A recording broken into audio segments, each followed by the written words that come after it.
I'd like to welcome everybody to today's presentation on oxytocin, your love or survival hormone. I'm your host, Dr. Dawn-Elise Snipes. In this presentation, you're going to learn what oxytocin is, the physical, interpersonal, emotional, and cognitive benefits of oxytocin. We'll review a few important clinical implications as far as helping people increase oxytocin. It's not just anybody can do it anywhere, anytime, and it's beneficial. So, just a little prelude to that. And then we'll identify at least 10 ways to increase oxytocin. Generally, if people want to reduce stress, improve their sleep, improve their A1C, their blood sugar rating, reduce their blood pressure, improve their immunity, enhance relationships and interpersonal processing, improve their desire to interact with others, reduce anxiety and depression, enhance motivation, improve attention, cognitive flexibility, and task switching. If they want to do these things, then they want to increase oxytocin. It is not a one and done. You can't just increase oxytocin and think everything's magically going to be well, just like you can't increase serotonin and expect everything's going to magically be well. But increasing oxytocin, like when we increase other neurotransmitters and hormones, it will increase its buddies with it. And when we increase it, the positive effects of oxytocin have bidirectional positive impacts on most pieces of our life. If you're looking for those interventions, you can jump all the way down to slide 26. Oxytocin is a peptide hormone made in the hypothalamus, that's part of the brain, that functions as a neurotransmitter in the brain. Instead of the love hormone or the bonding hormone, I like to think of oxytocin as our survival hormone because it promotes bonding for group security as well as aggression under conditions of a perceived threat. When a mama bear recognizes that there may be a threat, that oxytocin that she's got going with little baby bear puts her in mama bear mode. I saw a meme yesterday, which was so funny and so me. It was a picture of a cow with a little calf. And on the top, it said, city folks are saying, oh, what a cute little calf. I want to go pet it. And the rancher's saying, there's a reason that calf hasn't been tagged yet. And it's true. Mother cows are not going to be real kind or open to people coming and messing with their calves, especially if it's not somebody they trust. And the same thing is true for humans. Oxytocin modulates the autonomic nervous system. We've talked about the ANS in a lot of other classes, but if you're new, the autonomic nervous system is the balance of your stress response or your sympathetic nervous system and the relaxation response or your parasympathetic nervous system. So oxytocin helps modulate the stress response and the relaxation response. Oxytocin helps reduce sympathetic arousal, helps reduce stress, and enhances parasympathetic tone, which lowers cortisol levels.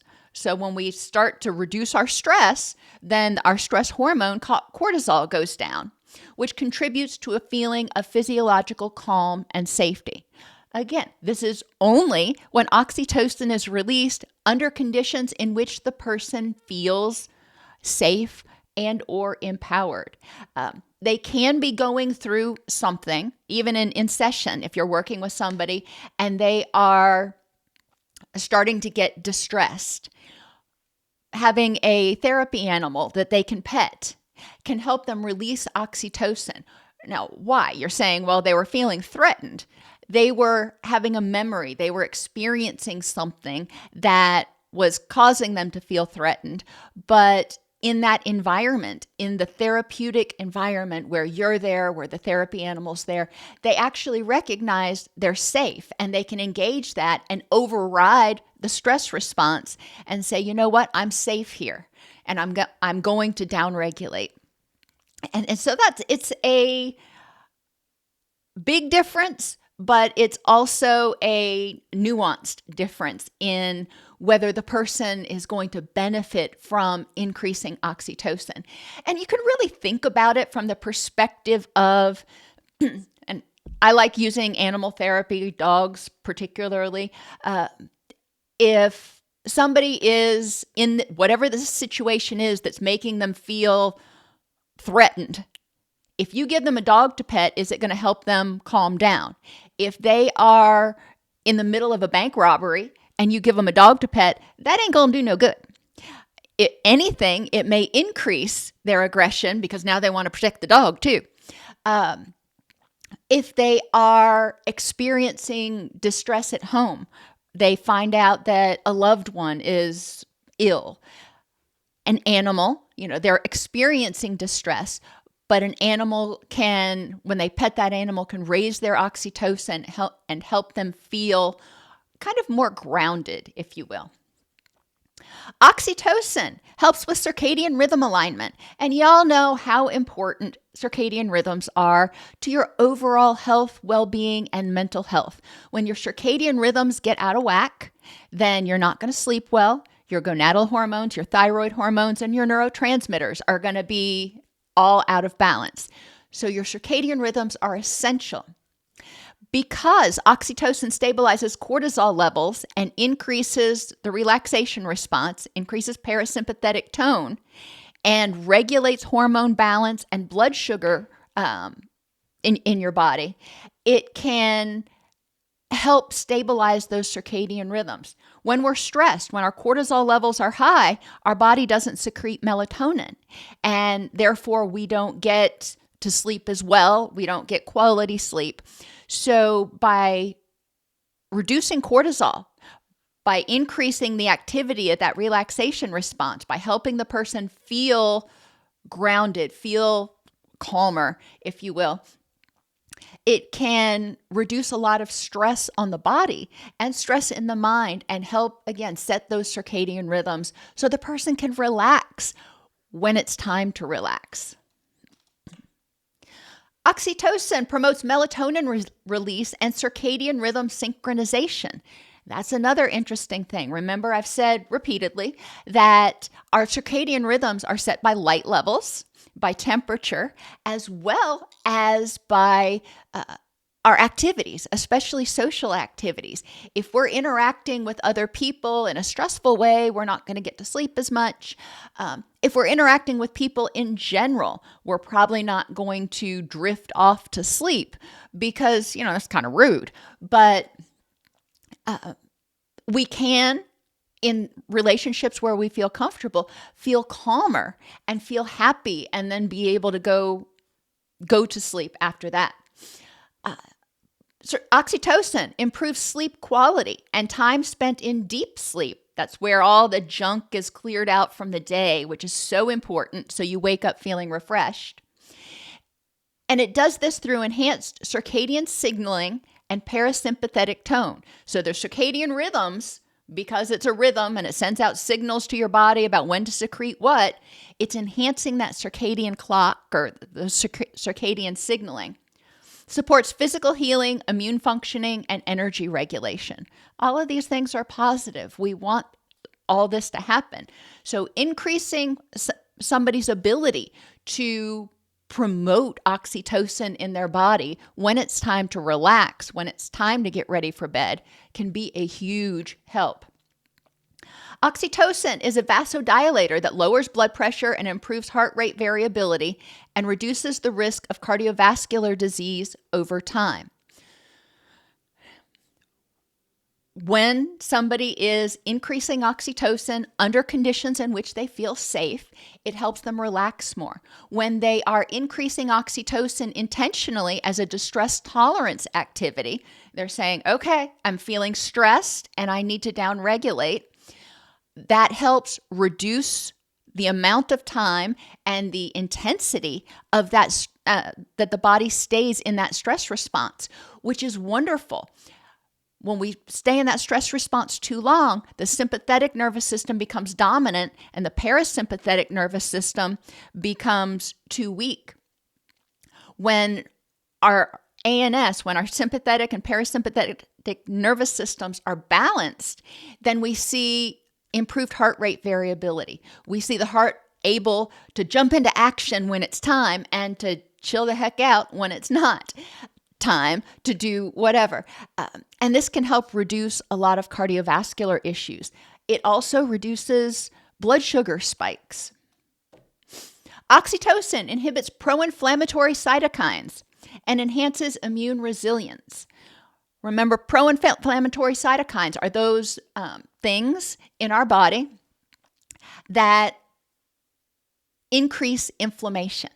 We see in people who are chronically stressed, when that sympathetic nervous system is overactive, they're chronically stressed, cortisol, the stress hormone, loses its ability as a anti-inflammatory chemical. And therefore, we start to see unchecked inflammation in the body. When we have unchecked inflammation in the body, for some reason, the blood-brain barrier becomes more permeable, and then we start to see more neurological inflammation as well. Oxytocin is particularly protective against neuroinflammation, which is great. Just like estrogen is protective against neuroinflammation, so is oxytocin. As people age and their gonadal hormones drop, one of the things that they can do to maintain some level of neuroprotection is to try to make sure that they're increasing their levels of oxytocin. Neuroinflammation is implicated in depression, pain syndromes, and cognitive decline. None of those things we want. So we definitely want to figure out how can we reduce that neuroinflammation. Lower inflammation reduces chronic activation of the stress response in the sympathetic nervous system. This decreases the production of cortisol and makes the receptors more sensitive again to cortisol. It also decreases the production of adrenaline and noradrenaline, which helps restore homeostasis. Another word for adrenaline is epinephrine, whatever you want to call it, and norepinephrine. But when we reduce our stress response, we're reducing those excitatory neurochemicals. When we reduce those, then we reduce the toxicity in the brain. When we're stressed, our excitatory neurochemicals, if you want to think about them as hot neurochemicals, like hot water, and then our relaxation neurochemicals are kind of like cold water. When you've got too much of the hot stuff in your brain for too long, then you start losing neurons. And it is important to have that balance. So by reducing inflammation, we reduce the stress response. And by reducing the stress response, we reduce inflammation. So it's all bidirectional. Oxytocin improves the gut barrier. Lower inflammation enhances tight junction integrity in the intestinal tract, reducing intestinal permeability. We've talked before about how serotonin and the mucus lining of the gut is important in preventing leaky gut, but also how tightly those cells are packed together. And oxytocin, by helping to reduce inflammation, helps to enhance the integrity, the tightness of the cells in the gut. That keeps all the toxins and stuff from your gut from leaking out. And, that's obviously a good thing. Oxytocin enhances parasympathetic activity, which stimulates gut motility and intestinal secretions that support the microbial diversity in the gut. It supports a healthy gut and prevents stagnant overgrowth. And a lot of people, when they think about gut overgrowth, the first thing they think about is candida. And that is certainly one of the things. What's really interesting is our relaxation response, our parasympathetic nervous system. What we often call it is rest and digest, or rest, digest, and repair. And so you can see when our parasympathetic nervous system is activated, that's when we actually have gut motility going on, because our body is focusing its energy on processing all that stuff and doing whatever else it does in the gut. Normalized gut function promotes a healthier and more diverse gut microbiome, which reciprocally influences oxytocin release. When our gut microbiome is healthier, then the vagus nerve sends the message to the brain that, hey, things are going good here, and we don't need to be as stressed. So the stress response is not triggered as much.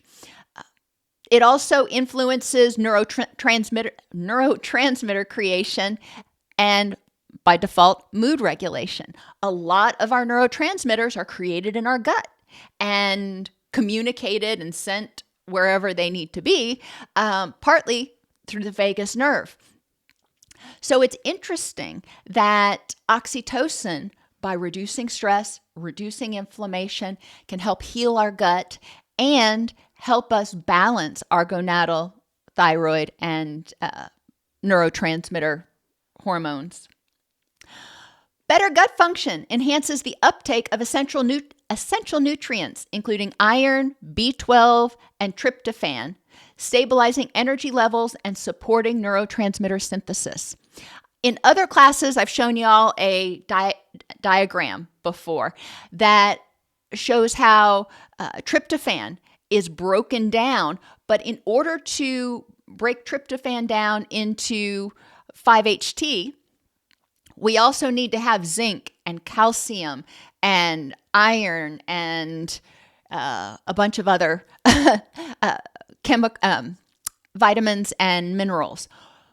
A nutritionist friend of mine basically made the analogy that vitamins and minerals are like the spark plugs that help those actions take place. So without the vitamins and minerals, you can eat tryptophan until the cows come home, but it ain't going to do anything because your body can't start that chemical reaction.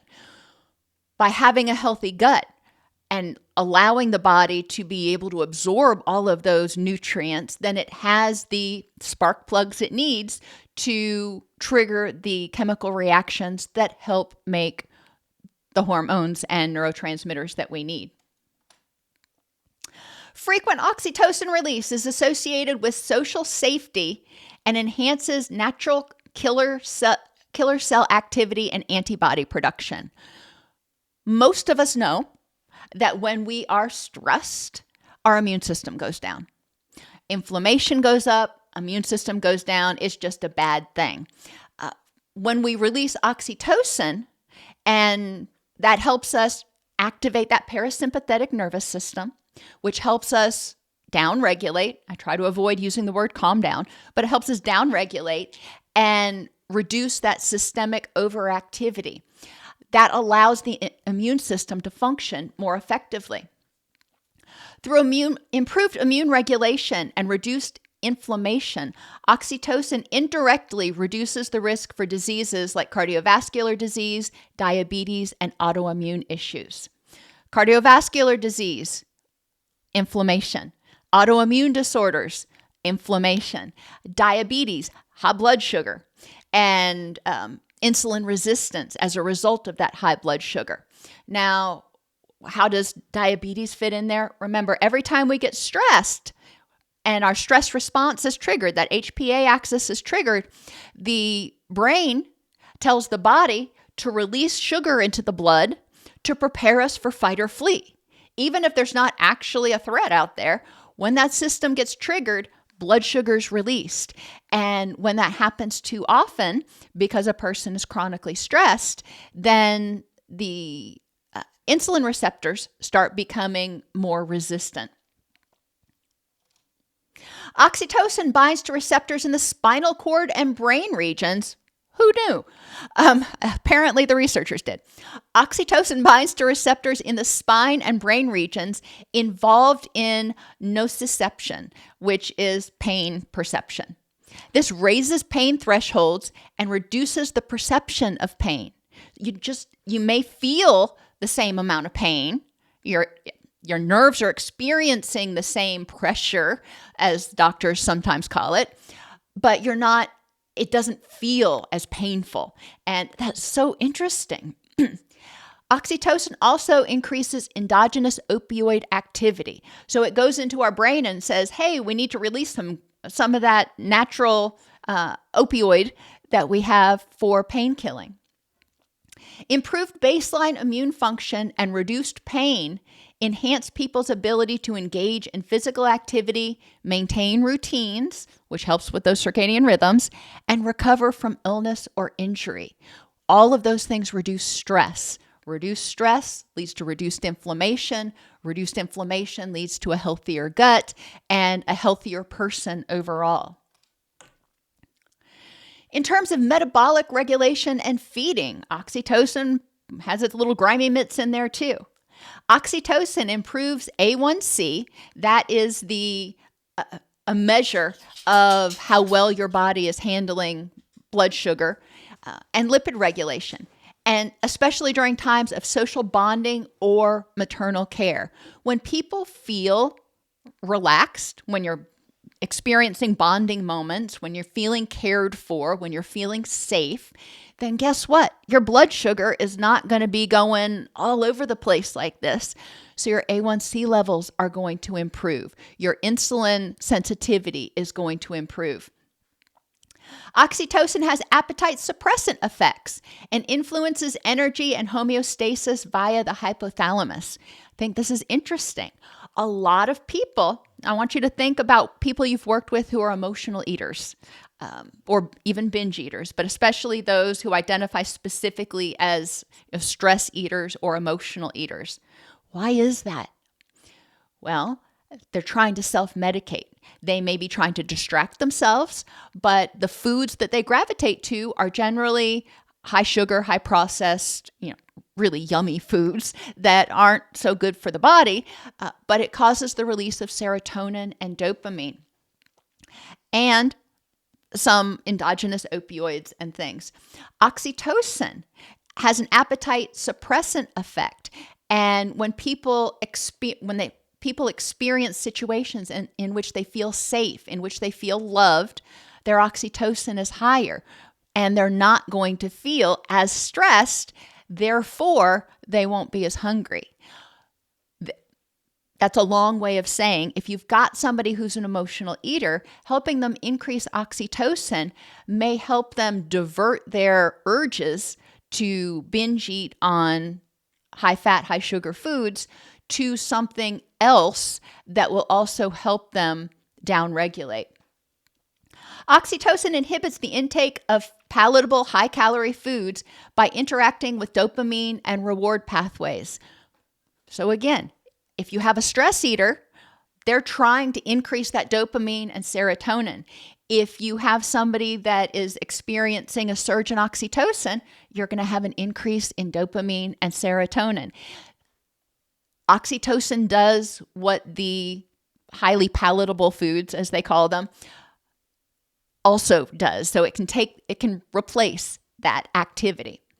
Oxytocin increases resting energy expenditure, which I thought was really interesting. So your base metabolic rate, wow, I can't talk today.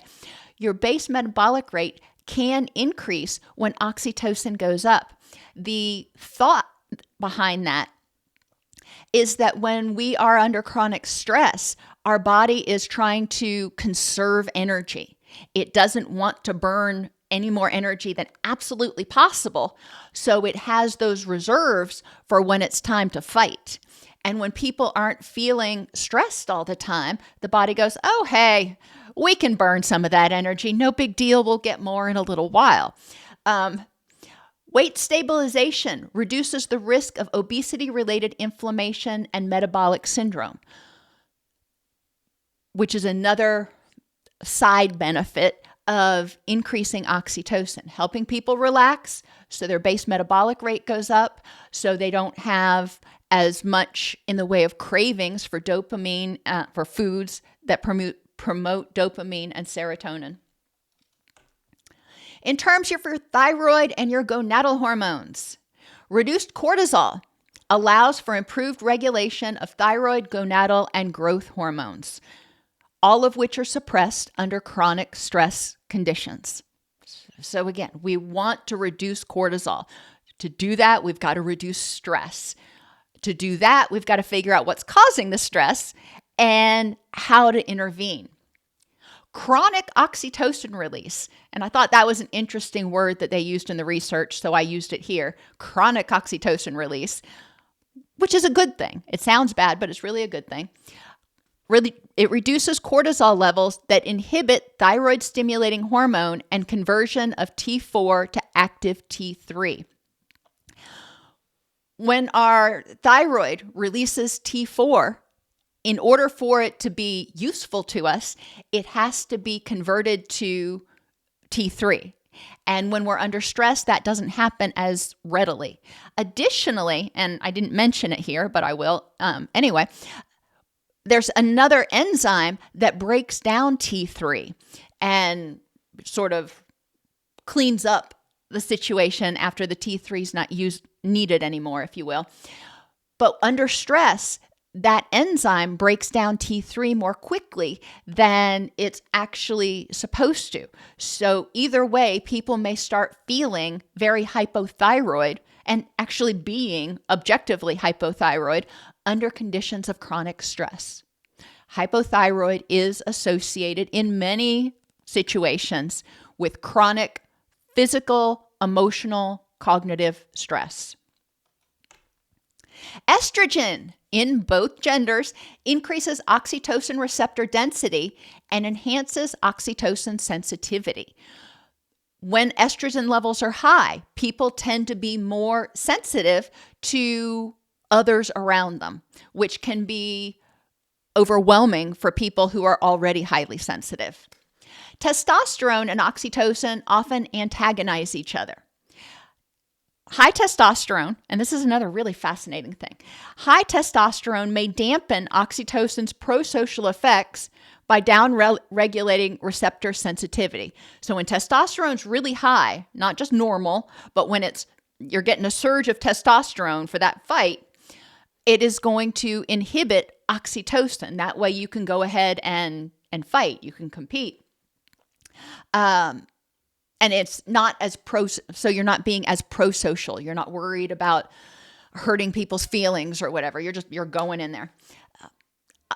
While oxytocin can reduce aggressive tendencies with high testosterone, associated with high testosterone. So in the postpartum period, men's testosterone levels drop. They speculate part of it is due to stress. They're not getting as much sleep. They, have a whole new person in their life. There's a lot of adjusting. Just like women develop postpartum depression, men develop postpartum depression. Not all women, not all men, but we do see these changes. And the other thing that they found in the postpartum period for men is testosterone naturally goes down for about the first 6 months after the birth of the baby. And some researchers also speculated that this may be in order to increase oxytocin's activity so they can more effectively bond with the baby and to reduce testosterone's aggressive component, so they are better able to tolerate an infant that cries a lot. And, that's what babies are supposed to do. That's the only way they communicate. But I thought that was an interesting evolutionary perspective.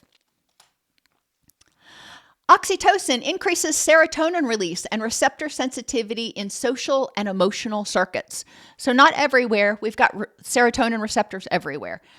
Oxytocin doesn't impact everything, but in our social and emotional circuits, as we increase oxytocin, we see increased sensitivity in social interactions and emotionality. Dopamine is also enhanced by oxytocin in response to social cues, reinforcing prosocial behavior and pair bonding. When people engage in some sort of prosocial behavior and oxytocin's released, it brings along some endorphins with it, brings along some dopamine. And so the body says, let's do that again. Dopamine is, I want to do that again. That was beneficial for some reason, neurochemical. And your endogenous opioids are your feel-good chemicals. But oxytocin increases both of them in social situations, which reinforces that prosocial behavior. Oxytocin inhibits excessive norepinephrine release in the locus coeruleus, modulating sympathetic nervous system activity. It doesn't completely shut it down, but when people are feeling safe, when they are feeling bonded, when they're feeling connected, when their oxytocin levels are normative, then they don't have the spikes and crashes of stress hormones that people who don't feel safe have. Oxytocin enhances GABA activity in the amygdala and hypothalamus, both emotion processing areas, which calms overactive threat responses, reduces muscle tension, improves gut function, and supports sleep. GABA's our friend. It's like our natural Valium. And oxytocin can enhance that activity in appropriate situations. Glutamate. Oxytocin modulates glutamate release. Remember, glutamate is our main excitatory neurochemical. It's actually what GABA is made of. We break down glutamate to make GABA. So after we're stressed, then we break down the glutamate and we can relax. We can make GABA. But anyway, oxytocin modulates how much of this glutamate is released by reducing excessive excitatory signaling in the amygdala and hippocampus, which contributes to reduced anxiety and improved learning. When we're in fight or flight, we're not going to learn as well. We're too focused on survival. So if we can temper that stress reaction, we are better able to utilize that executive functioning in the prefrontal cortex. The other thing that is interesting here, and I lost what I was going to say, but sorry, it's been one of those days. Glutamate also is one of those excitatory neurochemicals in the brain that makes it hot in there, if you will. And since oxytocin can temper glutamate, oxytocin helps your body keep the brain from becoming excitotoxic or neurotoxic. Remember, oxytocin is neuroprotective. Oxytocin indirectly stimulates acetylcholine activity, which enhances learning and sensory integration, particularly during safety or bonding situations. Now, why did I go through all these? Because I can't emphasize enough that if you alter one of these things, serotonin, GABA, glutamate, norepinephrine, acetylcholine, dopamine, thyroid hormones, gonadal hormones, you're going to affect all the rest of them. And just by looking at this one thing, oxytocin, you can see that oxytocin impacts all of these things. And guess what? All of them impact oxytocin.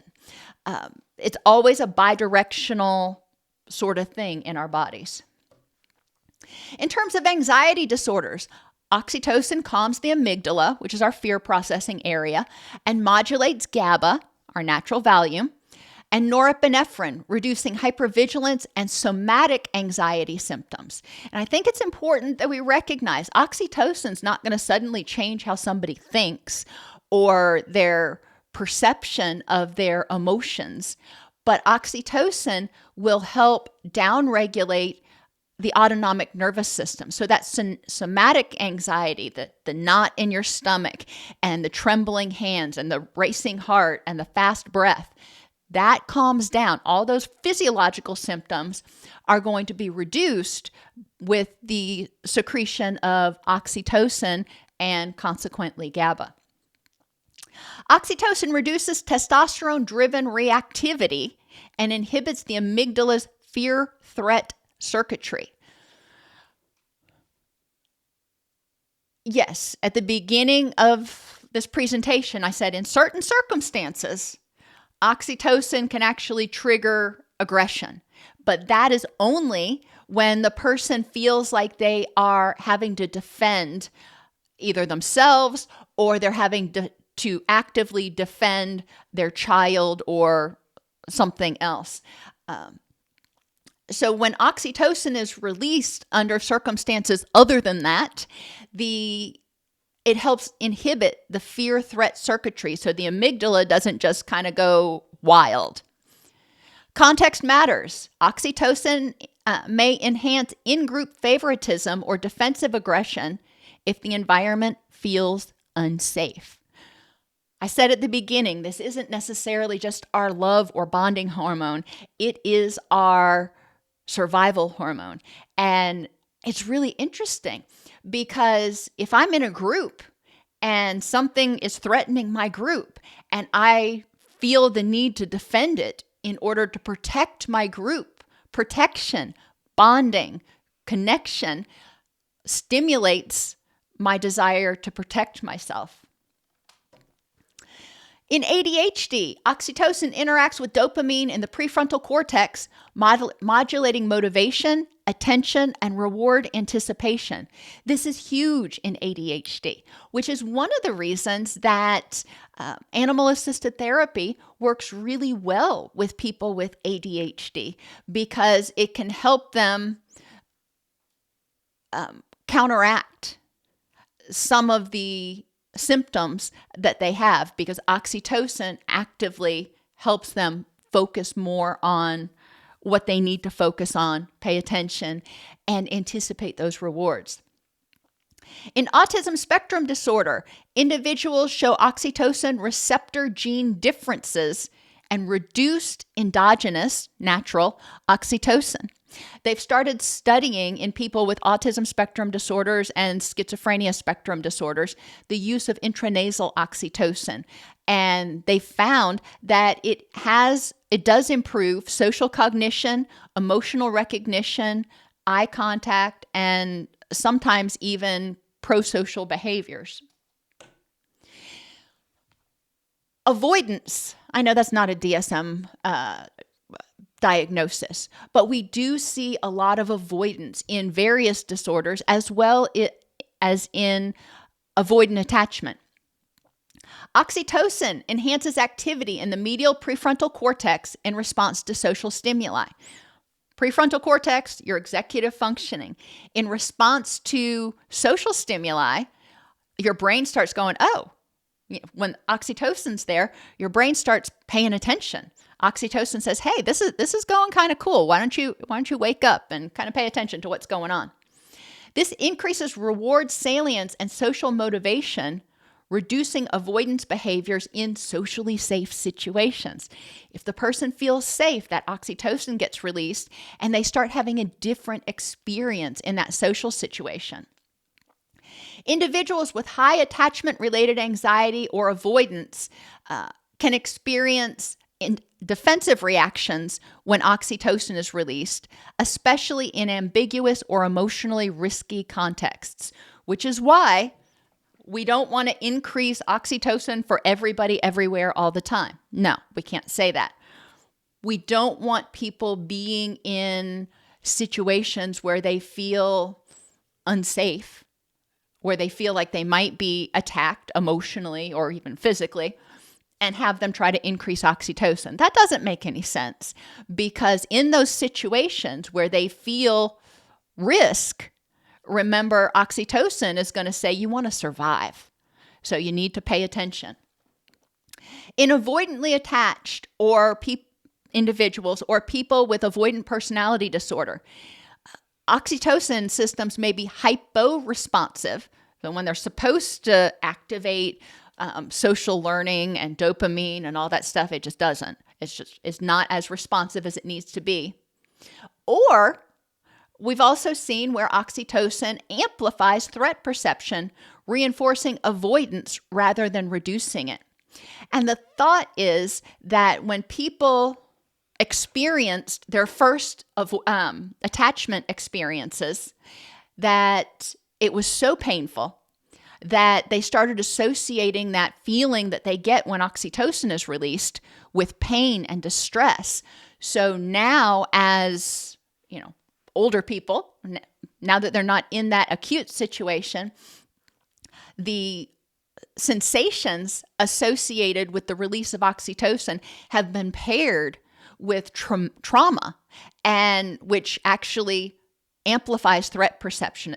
The person's like, oh, I remember feeling like this before. Whenever I felt like this before, bad crap has happened. And we do need to recognize the impact of context and the impact of learning, of stimulus pairing, and why people react the way they do. Oxytocin reduces HPA axis hyperactivity, or the stress response, increases serotonin, and decreases pro-inflammatory cytokines, all of which are dysregulated in major depressive disorder. In schizophrenia, now I promise we're almost to the end, but I want you to see that oxytocin plays a part in most, if not all, but definitely most mental health issues. In schizophrenia, they found that increased oxytocin can attenuate negative symptoms like anhedonia, the inability to feel pleasure, avolition, not wanting to do anything, and flat affect. It also may help regulate dopamine-glutamate interactions. Remember, it increases dopamine and tends to temper glutamate. And in people with schizophrenia, they tend to have a overactive stress response anyway. So increasing oxytocin can help balance that sympathetic and parasympathetic nervous system. Clinical trials have also shown improvements in social cognition and working memory in people with schizophrenia who have used intranasal oxytocin.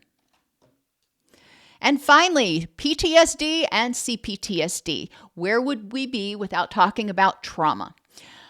These conditions are associated with persistent stress, sympathetic activation, and dysregulation of the stress response, reduced social safety, and altered connectivity between the amygdala, the hippocampus, and the prefrontal cortex. So let's break that down again.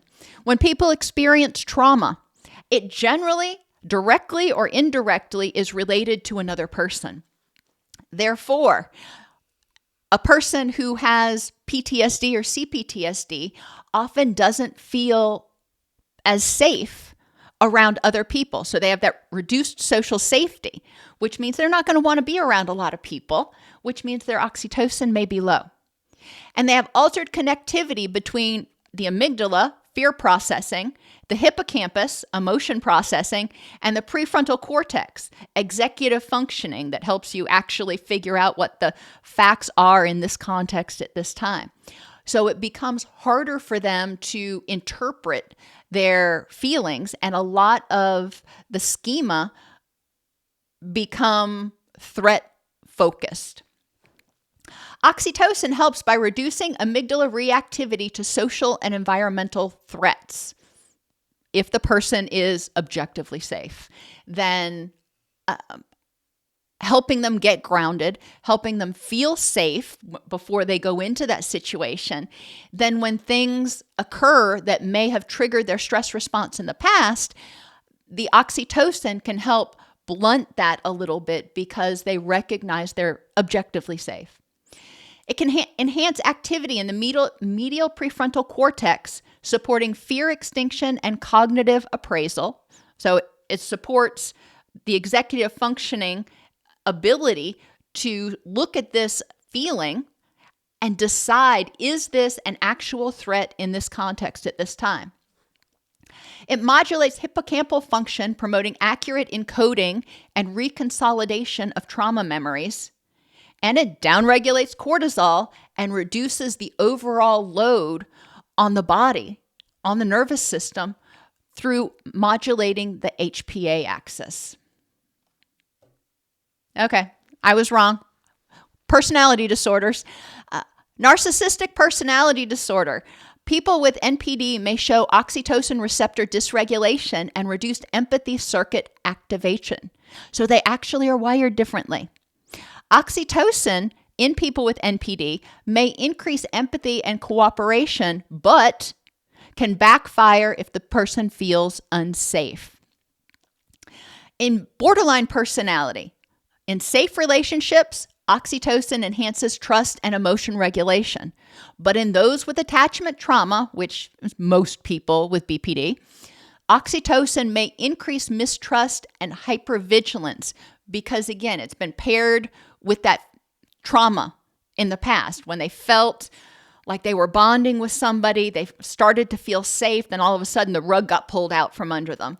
So now when they start feeling like they're bonding, they start feeling like they're feeling safe, that triggers that memory of being abandoned in the past, which is why we may see that splitting in borderline personality. In terms of interpersonal effects, oxytocin improves interpersonal processing, perspective taking, and emotional interpretation. Now, I don't exactly understand how it does this, but the research is very clear that it does it. So when our oxytocin is higher, we tend to be more sensitive and better able to empathize and understand what's going on with other people. It increases attention to social cues such as facial expressions, gaze direction, and emotional tone. So you become more aware of those micro expressions. It improves the orienting response toward affiliative and emotionally salient information. Our orienting response is that response we have when something startles us. We will turn towards what makes us feel safe. When a child is startled, a lot of times they will run directly to mama. They're not going to look around to figure out what happened. They just make a beeline for mama to help them feel safe. That's that affiliative orienting. And then paying attention to the emotionally salient information. I feel afraid now that I'm, with mama. Let me look around and see what's causing me to feel afraid. And it reduces attentional bias toward threat in individuals with high trait anxiety or social phobia.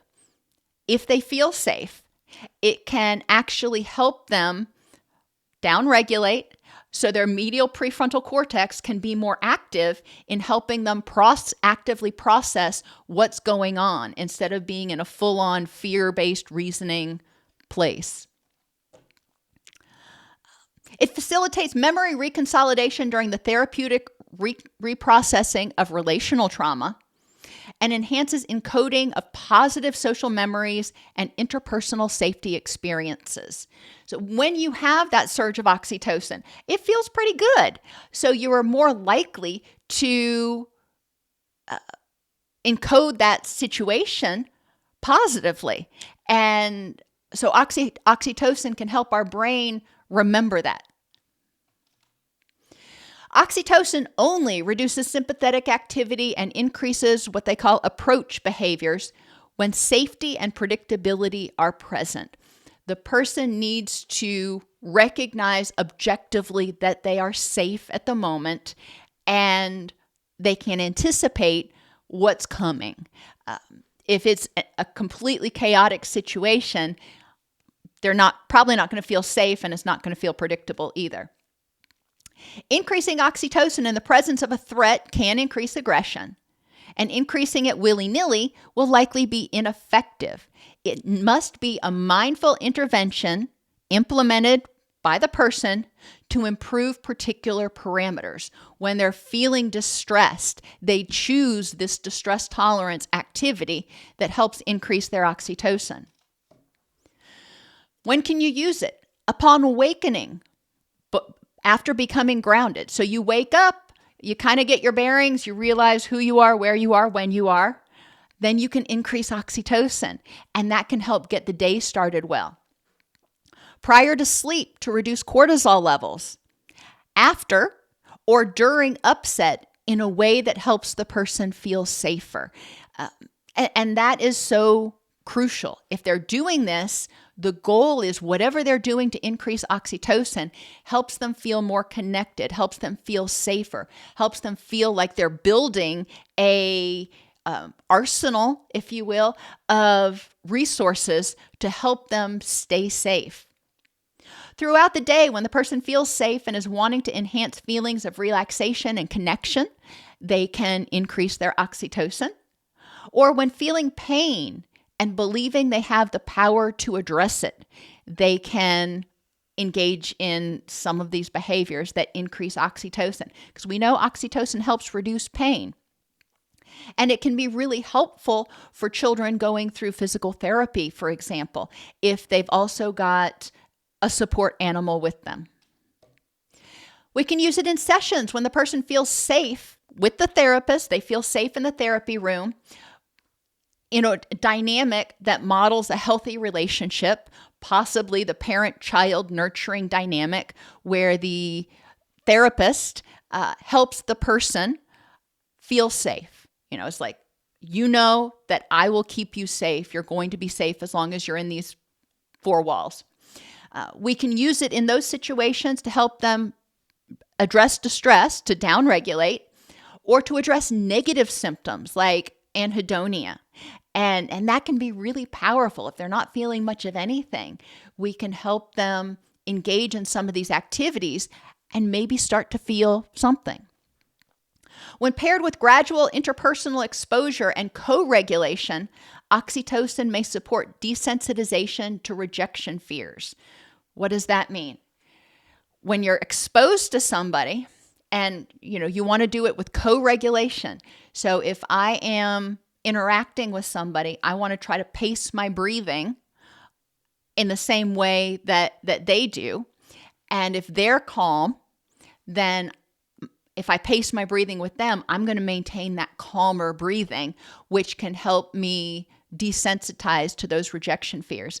Think about a child when you're carrying a baby.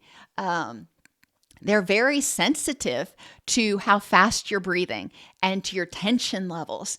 And when you co-regulate with them, it helps them calm down. If they're upset and you get upset, they're going to get more upset. If they're upset and you're calm, they tend to calm down. They co-regulate with you.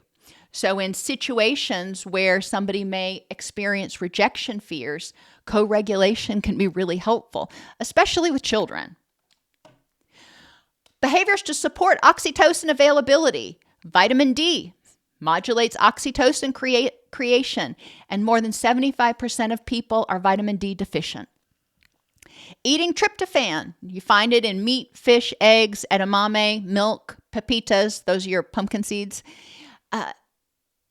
Tryptophan is a serotonin precursor, and serotonin supports oxytocin release. Remember, I said it's always bidirectional. Oxytocin increases serotonin. Serotonin increases oxytocin. Omega-3s improve cell membrane fluidity and increase oxytocin receptor sensitivity while also reducing inflammation. Reduced inflammation reduces stress on the body, reduces HPA axis and sympathetic activation. B vitamins, especially B6, B12, and folate, support oxytocin signaling. And magnesium acts as a cofactor in oxytocin receptor binding and GABA modulation. These are things people need to do all the time. It's not going to cause a surge of oxytocin. It's going to make sure that the body has the ingredients it needs to increase oxytocin when the time is right. So this is something they can do all the time. A healthy pro-gut anti-inflammatory diet. Other ways to increase oxytocin: direct eye contact, especially between parent and infant or people with whom you're in a positive relationship. Making direct contact with somebody that you despise ain't going to increase your oxytocin in a positive way. I kind of call this the Zoom paradox. A lot of people got very burned out on Zoom meetings and virtual trainings because there isn't that eye contact. When I am looking at somebody who is talking to me in a Zoom meeting, I'm looking at my screen and not into the camera. The only way we make eye contact is if we both look into the camera, but then we're still not making eye contact. So the oxytocin release that helps people feel safe and has all these positive benefits that we get from being in face-to-face therapy is lost in telehealth. Solo rhythmic movement like rocking, walking, dancing alone, drumming calms the ANS and may promote self-generated oxytocin release, especially in trauma-informed sensory regulation. A lot of people, when they start to feel stressed, will rub their arms. That's that rhythmic moving, or they'll rock, or they'll do both. We've seen people do this naturally to help themselves calm down. And one of the ways it helps them calm down is it triggers a lot of those receptors that the body has that is associated with caregiving. What the caregiver should have done with the infant and with the child. So we're basically reparenting, we're comforting ourselves with these. And by doing that, it releases oxytocin. Group vocalizations increase vagal tone. When we vocalize, we trigger the vagus nerve through the trigeminal nerve and the vagus nerve.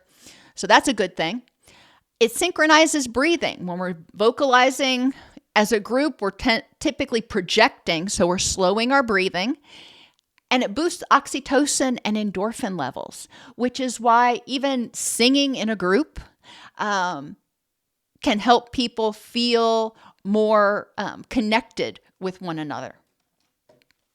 Petting or bonding with animals, research is, oodles of research on that. We know that helps if you trust the animal. Acts of altruistic kindness increase oxytocin, and it has to be altruistic. If I'm doing something kind for somebody because I expect them to do something for me, that ain't going to increase oxytocin. If I do something kind for somebody just because, that increases oxytocin. If I see somebody drops all their papers and it's a windy day outside and I help them catch all the papers that are flying around, even though I don't know them, that was an altruistic kindness. I've never met them, but I was trying to help. That increases oxytocin. Meditation focused on loving kindness or compassion. I have a video specifically on the loving kindness meditation. It can help you envision connecting with other people and can help you connect in a way with sort of the energy of the universe. And I know that sounds sort of metaphysical, but they have shown that loving kindness meditation specifically increases oxytocin and reduces sympathetic nervous system activity. Spiritual or relational gratitude practices increase prefrontal limbic connectivity. So prefrontal cortex, where we do our executive functioning, and limbic, our emotions. It increases the connection between our thoughts and our feelings, increases oxytocin and dopamine release. Relational gratitude is recognizing all the things that I'm grateful for in my relationships. Imagine that. Spiritual gratitude, if people have a higher power, recognizing what they're grateful for from their higher power, what they're grateful for today. Forest bathing also increases oxytocin. Exposure to the natural stimuli in nature, in a park, in a forest, including the terpenes, the smells, the odors that are exuded by the plants, has been shown to reduce sympathetic activity, elevate oxytocin and endorphin levels. They've shown that people who are recovering after surgery or an accident actually recover better with less pain medication when they have regular exposure to the outdoor natural environment. And I don't mean the parking lot. I mean like a nice park or a path. They've shown that helps a lot. Physical warmth. I learned this one and I think it's fascinating. Physical warmth mimics caregiving conditions, stimulating thermoregulatory centers linked to oxytocin release, which enhance relaxation. I remember growing up in Florida, going out and laying out in the sun and feeling this just incredible sense of relaxation when I could feel the heat of the sun on my face. And I never knew where that came from. This is where it comes from. It's the recognition. If a caregiver is hugging their child, they feel the warmth of their caregiver. So warmth actually mimics those caregiving conditions. Deep pressure stimulation with weighted vests, blankets, swaddling, great help with infants. Bear hugs, give your kid or your significant other a great big old bear hug. Pressure vests or even corsets and shapewear that are not too tight increase serotonin and dopamine and GABA, reduce cortisol, and enhance the oxytocin calming loop. And I actually didn't expect to find research on shapewear, but it's out there. And anything that increases the pressure around the core, like where you would get pressure if you were getting a great big hug, actually does increase oxytocin in environments where you're feeling safe. However, excessive or prolonged compression can restrict bodily function, activating the stress response, and discomfort or trauma associations with pressure or restriction can trigger cortisol release instead of oxytocin. Always consider the pairing. Laughter triggers the vagus nerve, reduces cortisol, and enhances interpersonal synchrony, leading to oxytocin and endorphin release. We all can benefit from a good laugh. And that actually, you don't even have to be with other people. Laughing actually increases oxytocin. Co-regulated deep breathing activates the vagus nerve, increases parasympathetic tone, and indirectly boosts oxytocin, which can be really helpful if somebody is spiraling, especially a child, if you're able to breathe together. Let's breathe with mommy. That's what we used to do. Creative collaboration and shared problem solving also increases mutual trust and stimulates oxytocin release in safe conditions. In ALFs, even doing puzzles together or gardening together increases oxytocin levels. Playing games together, doing teamwork or projects can stimulate that bonding between people and that sense of safety and, subsequent oxytocin. When safety is perceived, oxytocin promotes social approach, trust, empathy, caregiving, and group bonding. Because after all, we're safer in a group than we are by ourselves. So when we do nice things for other people, we are trying to encourage that group to be connected so we can be, all of us against the world. When safety is perceived, oxytocin activates the parasympathetic nervous system, reducing inflammation and enhancing gut and immune health. It facilitates prosocial memory consolidation, cognitive flexibility, and self-other awareness. But when a threat is perceived, it enhances defensive aggression and threat awareness. Mama bear comes out. It can increase mistrust or avoidance if social cues are unsafe or the social cues are perceived to be unsafe. If I'm perceiving this cue, because in the past that indicated unsafeness, if I'm seeing that cue now, I'm going to perceive it as unsafe based on my past experiences, even if this person doesn't mean anything by it. So oxytocin can increase mistrust, and it modulates amygdala and HPA axis activation to prime survival behavior. Hence, it's a survival hormone. I know I went through a bunch of stuff, but I thought it was so fascinating, all the things that oxytocin does and all of the ways it impacts our physical as well as our mental health. I'm going to look at your questions in just a second, and I think it's something that we can encourage people to focus on when they're meditating, when they're feeling safe. It's something we can encourage them to do in order to amplify the effects of therapy and everything else that they're doing.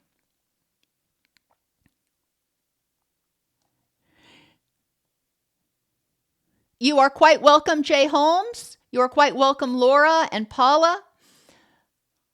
Samantha, you have your name as your handle or whatever we call it. So I've got you as soon as you logged in, so don't worry about that. And welcome, glad you're here. You are quite welcome, Alyssa. Roller Girl, always great to see you. I hope you're feeling well. I hope you're having a good day today.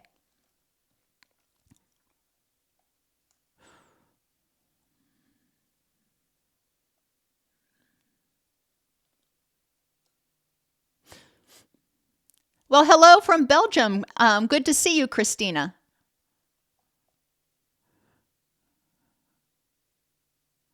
Restoring your microbiome can do wonders. I actually got my mother-in-law started. She was having terrible problems with an ulcer and stress, and I actually got her started on a complex probiotic supplement that I believe in, and I'm not pushing that, I'm just sharing. And she's actually been able to come off a lot of her proton pump inhibitor and other gut medications since she's added that. She gave it to her sister, who also has come off of a bunch of her medications. And last I heard, she was getting ready to try to give it to my father-in-law. And I'm not sure how that went, but she is someone who is typically very skeptical. And I obviously didn't tell her, take this and it's going to change your life. I thought, hey, maybe it'll help a little bit because her gut was so messed up from the stress, but it did amazing things for her.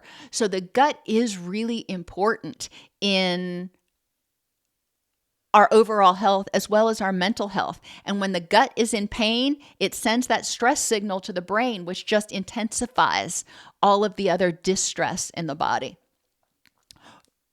My point with all that is, Overmind, it is great to work on that microbiome.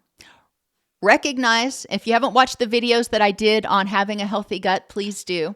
Stress itself will alter the microbiome. So just taking a supplement isn't going to do it unless you're also, or at least not over the long period, unless you're also reducing your stress levels. If you don't reduce your stress, then you're going to have to keep taking the supplements to try to balance things out.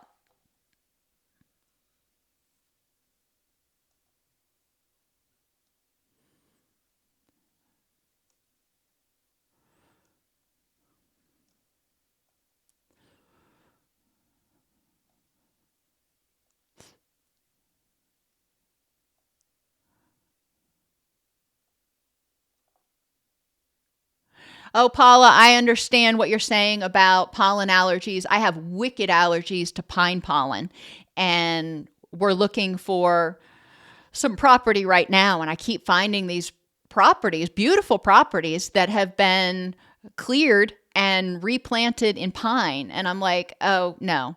Aside from the fact that I'd be dusting every other day because they are messy trees. Yeah, pollen is wicked.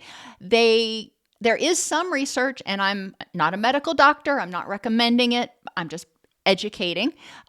There is some research that locally sourced bee pollen can actually help you develop a tolerance to some of the local pollens.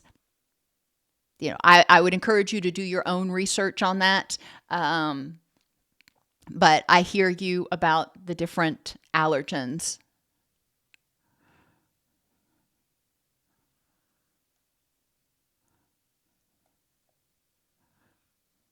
Hello, Nancy S. You've probably logged off already, but it was good to see you. Glad to see people from Maryland, another one of those states that requires those live CEUs.